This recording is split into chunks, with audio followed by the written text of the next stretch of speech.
नमस्कार दोस्तों, आपका फिर से स्वागत है हमारे YouTube चैनल में। और सबसे पहले मैं आप लोगों को बहुत बहुत धन्यवाद देना चाहूँगा क्योंकि पिछले ही हफ्ते हम लोगों के 500 सब्सक्राइबर्स पूरे हुए हैं और हमारे सभी शॉर्ट्स और वीडियोस के व्यूज़ लगातार बढ़ते जा रहे हैं। और इसी बात को ध्यान में रखते हुए हमने आज की वीडियो का जो टॉपिक चुना है वो आप लोगों की डिमांड पर ही चुना है, जो है necrosis and gangrene of tail in cattle and buffalo, जिसे की फील्ड कंडीशंस में अक्सर टैगनेला डिजीज के नाम से भी जाना जाता है। तो चलिए दोस्तों, होली की शुभकामनाओं के साथ शुरू करते हैं आज का टॉपिक। और इसे समझने से सबसे पहले हमें इन दो शब्दों का अर्थ समझना होगा, जो है नेक्रोसिस एंड गैंग्रीन। दोस्तों, नेक्रोसिस का मतलब होता है डेथ ऑफ सेल्स। जैसा कि आप जानते हैं, हमारा और पशुओं का पूरा शरीर छोटी छोटी कोशिकाओं से यानी सेल से बना हुआ होता है। जब वो सेल्स किसी कारण से मर जाते हैं उसे कहते हैं नेक्रोसिस। एंड गैंग्रीन, गैंग्रीन होता है दोस्तों drawing and sloughing of the dead cells and tissues from the body, यानी कि जब वही मरे हुए सेल्स और टिश्यूज सूख कर शरीर से अलग हो जाते हैं उसे गैंग्रीन बोलते हैं। दोस्तों, गैंग्रीन शरीर में कहीं भी हो सकती है और कहीं भी हो, एकमात्र कारण जो गैंग्रीन के होने का है वो है ब्लड सप्लाई का रुक जाना। हमारे शरीर में जितने भी सेल्स हैं सभी को ब्लड सप्लाई जाती है छोटे छोटे आर्टरीज के माध्यम से, और जब किसी कारण से वो ब्लड सप्लाई रुक जाती है तो जो सेल्स का सर्वाइवल है दैट इज एट स्टेक, और सेल्स को न्यूट्रिशन और ज़रूरी चीजें नहीं मिल पाती ब्लड के माध्यम से, जिसके कारण वो मर जाते हैं। तो अब यहाँ पे हम डिस्कस करेंगे कि आखिर ऐसा क्या हुआ, क्या कारण हो सकते हैं कि सेल्स को सप्लाई मिलनी बंद हो गई, जिसके कारण वो डेथ उनकी हो गई है और अल्टीमेटली हमें इस प्रकार की डिजीज का सामना करना पड़ता है। दोस्तों, जिस कंडीशन को हम आज डिस्कस कर रहे हैं वो अक्सर बॉडी की एक्सट्रीमिटीज यानी कि बॉडी के सबसे दूर के हिस्सों में देखने को मिलती हैं, जैसे कि पैर के निचले हिस्से, कान और टेल, क्योंकि वहां पर जो आर्टरीज यानी कि धमनियां सेल्स को ब्लड सप्लाई दे रही हैं वो बहुत महीन होती हैं और उनके डैमेज होने के चांसेस बहुत ज्यादा होते हैं। तो इसी कारण से हमें सबसे ज्यादा लीजन्स जो हैं वो टेल के अंदर, ईयर्स के अंदर और पैरों के भी निचले हिस्से में देखने को मिलते हैं। टैगनेला डिजीज दोस्तों अक्सर भैंस में ज्यादा देखने को मिलती है। तो चलिए दोस्तों, हम पहले ये देखते हैं कि आखिर ये ब्लड सप्लाई रुक कर गैंग्रीन होती कैसे है। इसके दोस्तों बहुत से कारण हो सकते हैं और ट्रीटमेंट जब हम डिस्कस करेंगे तो ट्रीटमेंट में अक्सर ये होता है कि आप कारण हटा दीजिए, ट्रीटमेंट अपने आप हो जाएगा। तो सबसे पहले दोस्तों चलते हैं कारण के पास। सबसे पहला कारण है दोस्तों इंजरी। जी हाँ दोस्तों, यानी कि पूंछ में, कान में या कहीं भी, क्योंकि पूंछ में इंजरी के चांसेस सबसे ज्यादा होते हैं और वो तब होते हैं जब हम थोड़ी जगह में ज्यादा पशुओं को रख रहे हैं। उसमें अक्सर क्या होता है कि पशु आपस में लड़ जाते हैं, कई बार किसी दूसरे पशु का पैर दूसरे पशु की पूंछ पर लग जाता है, और जगह कम होने के कारण पशुपालक को भी पशुओं को हैंडलिंग करने में दिक्कत आती है। कई बार पशुपालक से भी गलती से चोट लग जाती है। जब कोई इंजरी हो जाती है तो blood supply at that particular site is compromised and that may lead to the gangrene and ultimately to the necrosis. दूसरा कारण है दोस्तों, जो हम अपने पशुओं को चारा डालते हैं, चाहे वो कॉन्सेंट्रेट राशन डाल रहे हैं, चाहे हम ड्राई फूडर डाल रहे हैं, उसके अंदर अगर फंगल इन्फेक्शन हो गया है, यानी कि उसके अंदर फफूंदी अगर डेवलप हो गई है पुराना होने के कारण या मॉइस्चर कंटेंट ज्यादा होने के कारण, तो जो फंगस है वो कुछ ऐसे टॉक्सिन सिक्रीट करता है जो कि आर्टेरियल वॉल में स्पाज्म क्रिएट करता है, यानी कि जो छोटी छोटी धमनियां हैं उनके अंदर वो इस तरह की स्ट्रेचिंग पैदा करता है, जिसकी वजह से जो वो धमनियां जिन सेल्स को सप्लाई कर रही हैं वहां तक ब्लड नहीं पहुंच पाता। इसके बाद दोस्तों तीसरा रीजन है बैक्टीरियल इन्फेक्शन। बैक्टीरियल इन्फेक्शन जो हमें इस कंडीशन में अक्सर देखने को मिलता है वो है क्लोस्ट्रीडियम।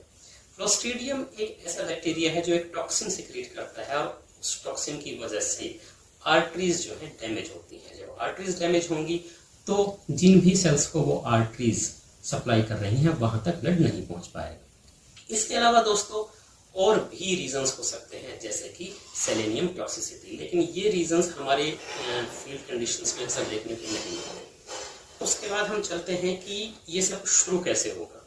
जब भी आप देखेंगे तो सबसे पहले क्या है कि टेल के अंदर स्वेलिंग आएगी, इंजरी की वजह से भी आ सकती है, इन्फेक्शन की वजह से भी आ सकती है। अगर शुरू में इंजरी हुई है तो उसमें भी इन्फेक्शन हो सकता है, सेकेंडरी बैक्टीरियल इन्फेक्शन भी हो सकता है, और जो दो रीजन मैंने बताए हैं उनके कारण भी हो सकता है।